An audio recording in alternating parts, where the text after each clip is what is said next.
struggling farmer was hired to bury her, but she opened her eyes before the first shovelful.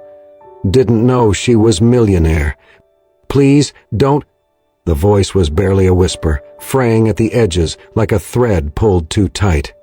Mason Reed froze mid-swing, his shovel clinking against a rock in the frozen soil. The sound had come from the wrapped figure beside the open grave. His breath caught, misting in the cold night air. He turned slowly, his heartbeat loud in his ears. The burlap tarp lay still, edges tucked in like someone had made the effort to be meek about death. But then there it was again, the faintest motion. A tremble of cloth near where her face would be. He dropped the shovel. The graveyard lay at the edge of Hollow Creek, just beyond the chapel, a hard stretch of earth and frost, marked by wooden crosses and the occasional stone marker, most with names long faded by time and weather. Mason had been digging holes for the dead here since his father passed, a job he never asked for, but took out of necessity. Farming had not been kind in recent years, and the extra coins kept the lights on in the cabin he barely called home. Earlier that evening, a black carriage rolled in from the main road, pulled by a dark horse, and the man who stepped down wore a long coat, city-made and expensive, his face hidden beneath the wide-brimmed hat. He opened the back of the carriage to reveal a stretcher, the body wrapped tight in rough cloth, tied at the ankles and wrists. "No papers," the man said, his voice clipped and unfeeling. "No name, no announcement. She goes in tonight." Mason hesitated. "You the kin?" "Just do what you're paid for, gravedigger," the man snapped, tossing him a pouch of silver that landed with a thud at Mason's feet. No questions. He vanished back into the night without so much as another look. That was an hour ago.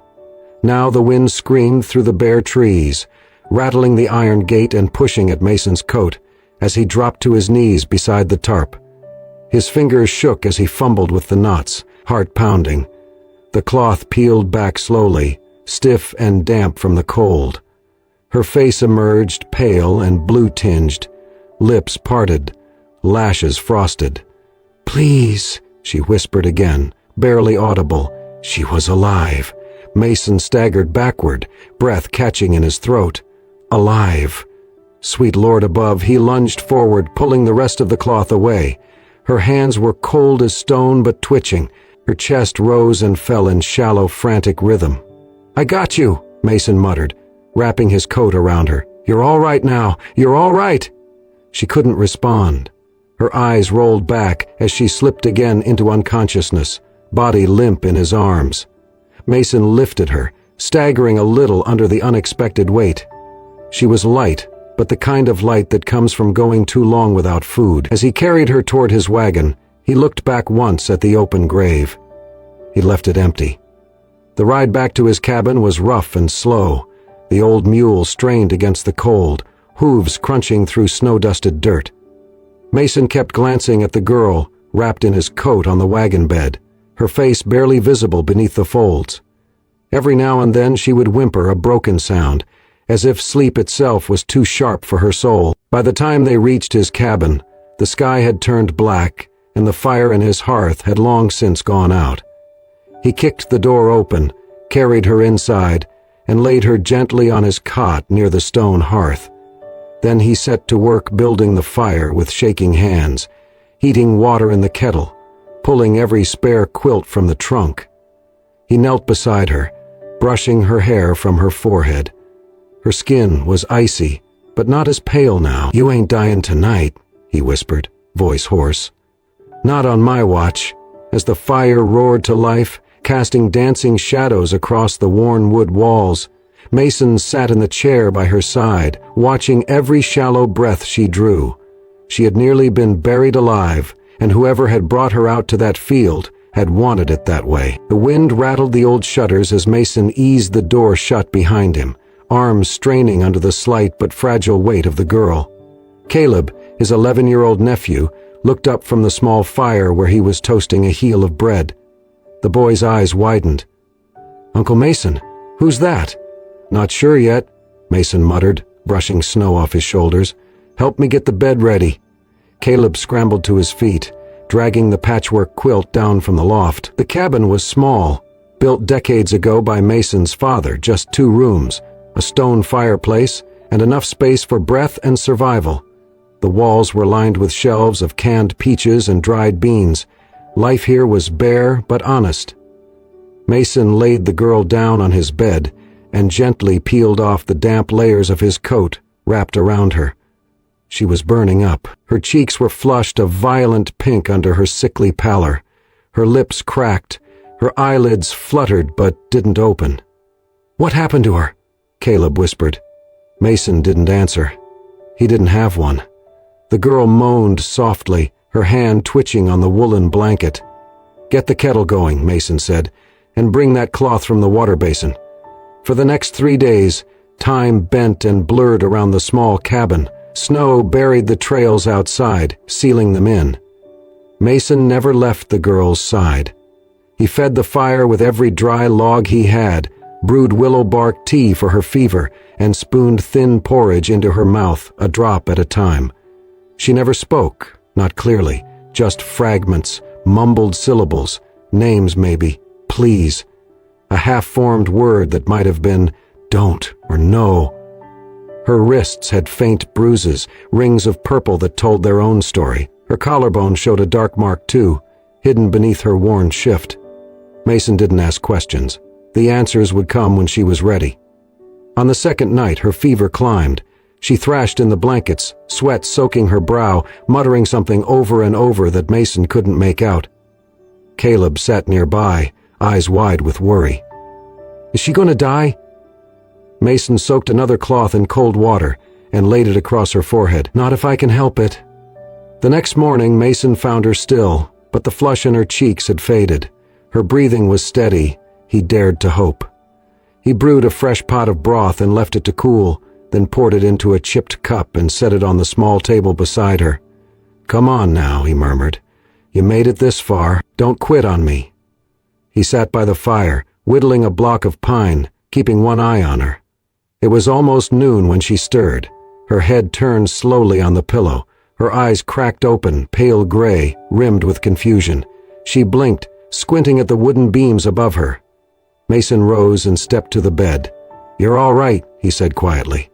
"You're safe now." She blinked again, her gaze shifted to him, then around the room, searching, maybe remembering. Her lips parted, dry and trembling. "Why?" she rasped, her voice nearly lost. "Why didn't you let me die?" Mason didn't flinch. He pulled the chair closer, sat down slowly and looked her in the eye. "Because you're still breathing." She closed her eyes again, a tear slipping from the corner. Her hand clenched the edge of the blanket. Mason didn't say more. He didn't ask who she was, or where she had come from, or why someone had tried to bury her. There would be time for that. Or not. It was her choice. Caleb peeked in from the other room, saw her awake, and whispered, "She's talking?" "A little," Mason said. The boy crept in and stood by the hearth, watching her with solemn curiosity. "Does she have a name?" he asked. "Not yet," Mason replied. Then to the girl, "You want to tell us what to call you?" Her mouth moved slightly. She tried to speak, then stopped. She turned her face into the pillow, her shoulders shaking. Mason rose. He didn't press. He only adjusted the blanket, made sure her feet were warm, and placed the cup of broth in her hand. "Drink what you can," he said. Outside, the snow continued to fall, silent and endless. Inside, the fire burned steady, and for the first time in days, the girl in the gravedigger's bed didn't dream of death. She could not tell him her name. Not because she refused, because she genuinely did not know.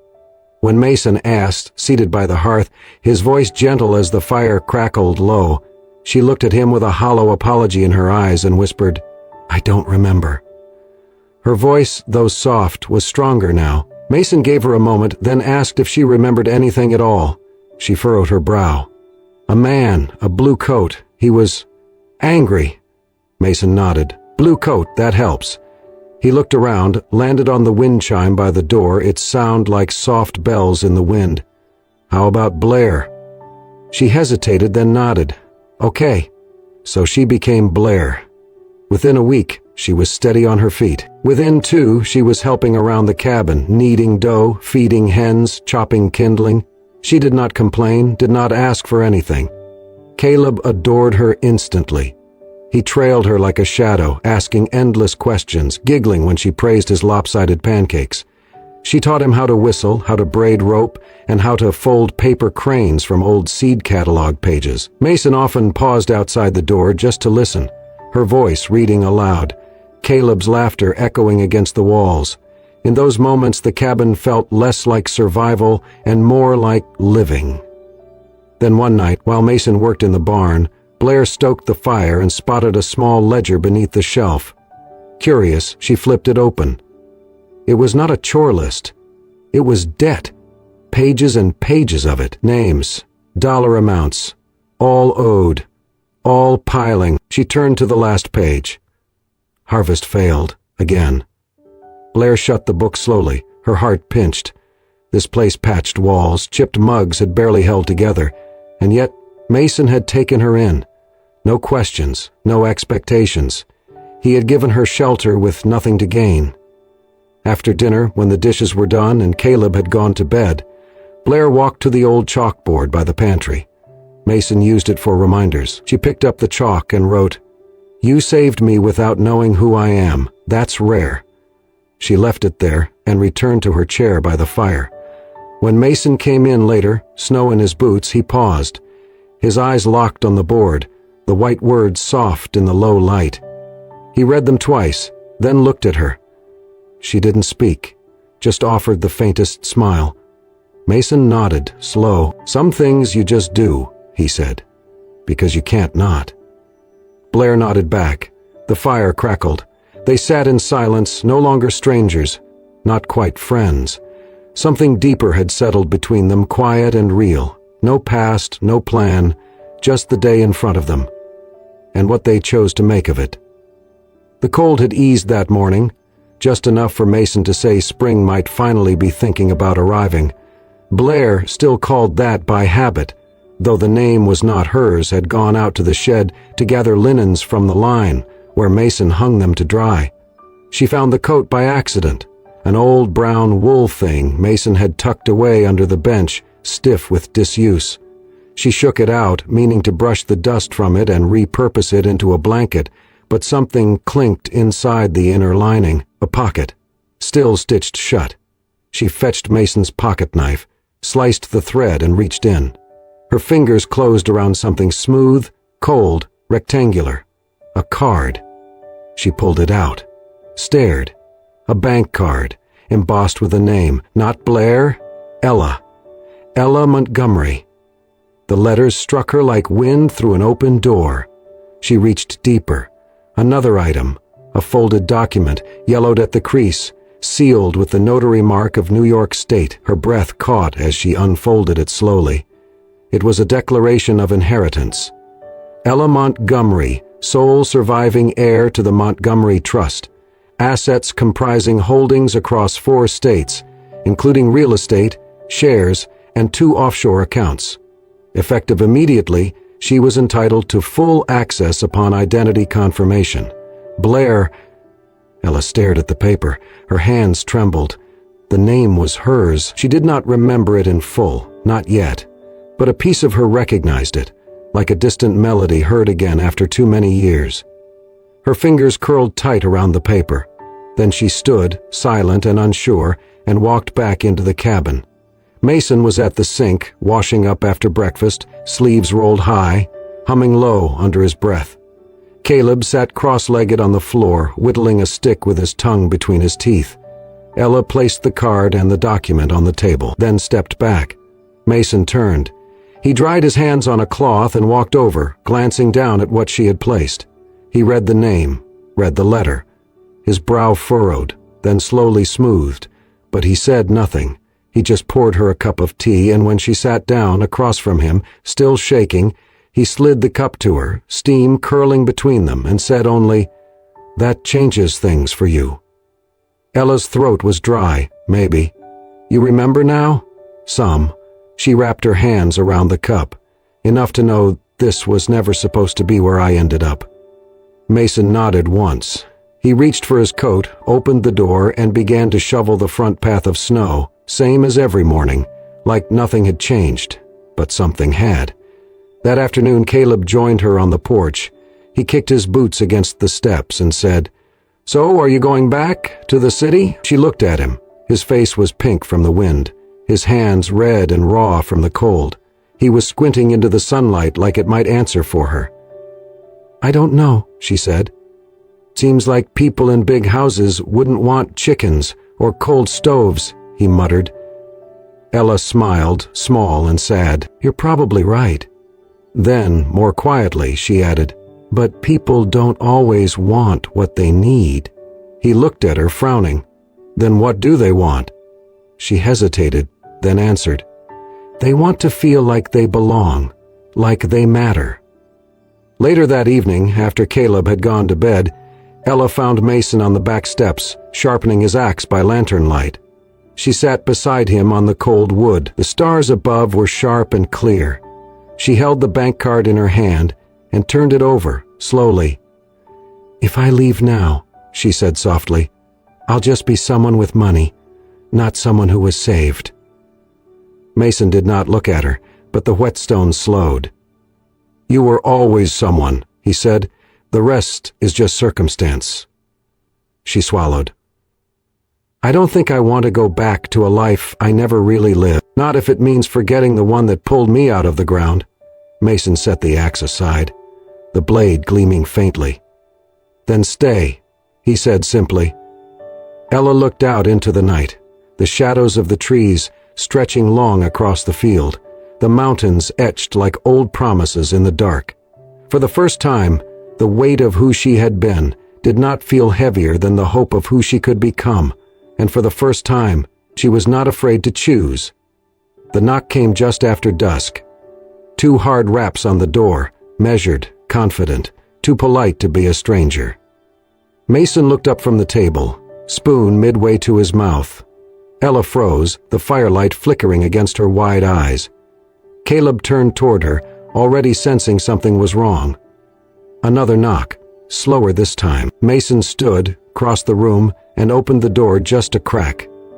A man in a tailored coat stood on the porch, snow clinging to his boots. His hair was neatly parted, his jaw clean-shaven despite the cold. He smiled, but it was thin and too controlled. "Evenin'," the man said, voice smooth. "Name's Allen." He held out a gloved hand. "I believe you've got someone of mine?" Mason didn't move. "This a missing person report?" The man chuckled softly. "No, sir. More personal. She's family." Behind Mason, Ella had gone pale, a hand to her chest. Caleb caught the shift, his eyes snapping between her and the door. "I've been looking everywhere for her," Allen continued. "Blair, you called her, right? Must have been confused. Real name's Ella Montgomery. She belongs with me." Mason's grip on the door tightened. "You got proof?" The man's smile thinned. "I have history. We were engaged. She took ill, very ill. I arranged everything. I thought she was gone. Imagine my surprise when I heard rumors she'd turned up breathing again." Mason said nothing. "I'd like to take her back now, make things right." From behind the door, a whisper. "No." The man's eyes flicked toward the sound. He smiled again. "There she is. You remember me now, don't you?" But Ella had already slipped out the back, bare feet crunching in the snow, breath ragged as she darted past the woodshed and crouched behind the stable. Her body trembled, her lungs burned. Inside, Caleb moved toward the hearth. He picked up a pencil stub and his sketch pad, quietly started drawing. Mason never opened the door farther. He stared down the man with the kind of silence that didn't bluff. "I think you ought to go," he said. "You don't understand what's at stake." "I think I do, and I think you should leave before you find out what's buried around here isn't just regrets." Allen hesitated, then tipped his hat. "We'll talk again, soon." He turned and walked back to the waiting car, the headlights cutting sharp across the snow. Mason shut the door and locked it, then bolted it, then turned to Caleb. "What did you hear?" "Enough," Caleb said. He held up the drawing. It was a man in a long coat, eyes too small, mouth too flat. Mason showed it to Ella when he found her curled against the wall of the stable, arms wrapped around her knees. She nodded, slow and broken. "His name is Alan Royce. He wasn't just my fiancé. He handled my family's trust. He knew if I died before we married, it would all pass to him as executor." Mason knelt beside her. "He tried to kill you." She nodded again. "He said it would be clean. He gave me something, said it would help me sleep. Then everything went black, and you woke up in a grave. I woke up here." They sat in silence for a while, the wind breathing through the gaps in the barn walls. Then Mason stood. "We're leaving tonight." "Where?" "Up the ridge, old hunting cabin. No one knows about it but Caleb and me." She hesitated. "What about the farm?" "It's a place. You're a person. One matters more." Back inside the cabin, Mason wrote a note on the back of an old grocery list. His pen scratched slow across the paper. "She's not dead, but someone will be." He left it on the kitchen table, beside a pot of stew still warm on the stove. By the time the headlights returned to the road that night, the house was empty. The fire had burned low, and the footprints in the snow led up the hill, into the dark, toward a place where the dead didn't stay dead and the living learned how to survive. The snow had begun to thaw by the time Blair sealed the envelope. She sat at the old kitchen table, her hands steady for the first time in weeks. Across from her, Mason watched in silence, a mug of weak coffee cooling in his grip. Blair folded the letter carefully and slid the contents inside a certified copy of her inheritance confirmation and a handwritten note to the Montgomery family's longtime attorney, Samuel Blackwell. "Once he sees this, he'll know I'm alive," she said. "And if I disappear again, at least someone outside will ask the right questions." Mason nodded. "Smart move." She paused. "Do you think it'll be enough?" He took a sip, then answered honestly, "No. But it's a start." The next few days moved like a long-held breath, tense, careful. Blair mailed the letter through a trusted courier in town, one of Mason's former army friends, who asked no questions and promised it would get to New York, but fear crept back into the walls, especially at night, when every creak of wood sounded like a step, every gust of wind like a knock. Mason began reinforcing the doors again. He checked the windows twice before sleep. He pulled the old .38 revolver from the box under the bed and handed it to Caleb. "Show me your hands," he said. Caleb's fingers trembled, but he nodded. "I'm not afraid." Mason knelt in front of him, loading the revolver with slow, deliberate clicks. "Being ready isn't about fear," he said. "It's about making sure fear doesn't win." Blair watched from the corner, her arms crossed, her heart heavier than she let show. Later that night, she found Mason on the porch, staring out over the frost-covered field. The stars above were cold and sharp, scattered across the sky like forgotten truths. She wrapped a blanket around her shoulders and stepped beside him. "I heard from Caleb," she said. "You're teaching him how to shoot." He asked. "He's 11. He's also smart. And he's scared." They stood in silence for a few moments. Blair's voice broke the stillness, soft and unsteady. "I used to be terrified of dying. Not the pain of it, just the end. The idea that I'd leave this world without mattering. Without anyone really knowing who I was." Mason turned toward her, his breath visible in the cold air. "You matter now." She looked at him. Really looked. "I don't know what's coming. Maybe Alan sends someone. Maybe I walk into town tomorrow and vanish again, but I'm not afraid of that anymore." Her hand trembled as she reached up to touch her collarbone, where the bruise had long since faded. "What I fear," she said quietly, "is that no one ever truly chose me, that I was always someone's obligation, someone's pawn." Her voice cracked. "I don't want to die with no one having picked me, not for what I had, not for who they thought I should be. Just me." Mason set the mug down on the porch railing. He didn't say anything for a long moment. Then he spoke, quiet but certain. "You weren't chosen, Blair. You were rescued. Then you chose to stay. That's worth more than all the reasons anyone's ever picked anything."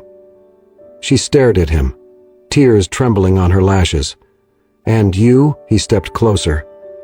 "I didn't choose to find you, but every day since, I've chosen to keep you breathing. That's something, isn't it?" She smiled through the tears, small and aching. "It's everything." From inside the cabin, Caleb's voice called, muffled and drowsy. "Uncle Mason? She okay?" Mason turned his head. "Yeah, Caleb, she's okay." Blair exhaled, her shoulders softening as she looked up at the sky. "It's strange," she said. "The night I almost died was the first night in my life no one was trying to impress me, and the first night I woke up to someone who didn't expect anything in return." Mason nodded. "That's how you know it's real." She reached for his hand then, gently, almost shyly. Their fingers laced together, no need for words. In the cold quiet of the porch, under a sky too wide for fear, a woman once thrown away had become someone worth fighting for, and the man who'd once been hired to bury her had become the reason she wanted to live. The call came at sunrise. Sheriff Langford stood on the porch, boots damp from the morning dew, hat in hand. He had the look of a man both relieved and burdened, the kind of expression lawmen wore when justice was served, but peace remained fragile. "They found him," he said simply. Mason nodded. He did not ask who. They both knew. Alan Fenton, the fiancé who had tried to bury Ella Montgomery in silence, now faced a storm of charges: attempted murder, fraud, conspiracy. The estate lawyers, prompted by Blair's letter, had opened the file and found more than they expected: documents, forged, pills traced, a false death certificate signed by a crooked physician, already under investigation. Ella Montgomery was, officially, alive again. But Blair had a choice now. That evening she stood outside the small wooden house at the edge of Mason's land, where fields stretched wide and golden in the sunset. The last traces of winter had melted into soft earth, and the air held the promise of planting season. Mason watched her from the porch as she drove the nail through the final plank, her hand strong, her jaw set with quiet certainty. The sign she mounted above the door was simple but true: saved by dirt, alive by choice. She turned to him then. "It's real now," she said. "I have my name back. I could leave today and walk into any bank, any courtroom, and they'd know exactly who I am." He studied her. "But you're still here." "I am. You could have left the second they caught him." "I could have." He walked down the steps, his boots crunching softly against the gravel. "Why didn't you?" She met his eyes without hesitation. "Because here, I'm not Ella Montgomery, the heiress who nearly died. I'm Blair. I bake bread. I chase chickens. I laugh when Caleb makes faces at the goat." Her voice softened. "I'm not staying because I'm grateful. I'm staying because this feels like the first place I've ever been whole." He looked down for a moment, then back at her. "They offered a reward, you know." She nodded. "I heard. I told them to keep it, told them I don't save people for money." Blair smiled, touched the edge of his sleeve. "What did you say, exactly?" Mason's voice was low but clear. "I said, I didn't dig her out to get rich. I dug her out because she was breathing." She blinked slowly, then stepped closer. "You're impossible, Mason Reed." He raised a brow. "That a complaint?" "No," she said with a smile. "That's the reason I can breathe easier here than anywhere else." Inside the house, Caleb rummaged through his art box. The sun was setting, and he wanted to finish before dark. When he was done, he walked outside holding the drawing with both hands. "Can I show you?" Mason knelt down. "Let's see it." Blair crouched beside him, tucking her hair behind her ear. On the paper, drawn in thick, colorful strokes, was a little wooden house with smoke curling from the chimney. In front of it stood 3 figures, one tall with a hat, one in a dress, and one smaller with wild curls and wide eyes. Above them was a banner. "This is family." Blair pressed her hand to her mouth. Mason stared at it, the lines blurring slightly. "You drew that?" he asked. Caleb nodded. "Because it's true now." Blair looked at Mason. "He's not wrong." "No," Mason said, voice thick. "He's not." They stood there as the sun dipped lower, painting the fields in gold. Behind them, the house wasn't perfect. There were cracks in the wood, the door still stuck in winter, and the roof needed another patch. But inside, it held something stronger than shelter. It held a family born not from blood or contracts, but from breath, from choices, from the moment a girl who was supposed to be dead whispered, "Please, don't," and a man with dirt on his hands listened. A year had passed since the night Ella Montgomery was supposed to be buried.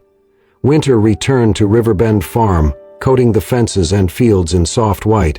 But this time the cold carried no shadows. The wind that once howled like a warning now moved gently through the trees, and the land once nearly her grave had become her sanctuary. Ella no longer hid behind the name Blair. She lived openly now, quietly but without fear. In the mornings, she baked bread, while the sun filtered through the kitchen window. Mason worked the soil. Caleb chopped kindling with the precision of a boy growing into purpose. They had not built a shelter. There were no signs or charities in bright letters, but there was a fund. Ella called it the Silent Seed Fund. No press, no interviews, no claims of ownership, just envelopes that arrived on porches or slipped into mailboxes across rural counties, each one holding seed packets, a small voucher for tools, or enough cash to repair a greenhouse wall or fix a leaky barn roof. All letters bore the same message, handwritten in careful script, from someone who remembers what it's like to be buried and still breathe.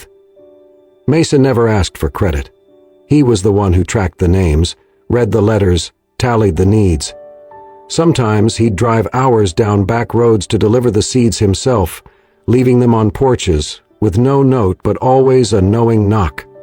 Caleb had his own job. He collected the return mail, scraps of paper, and thank you notes from weathered hands.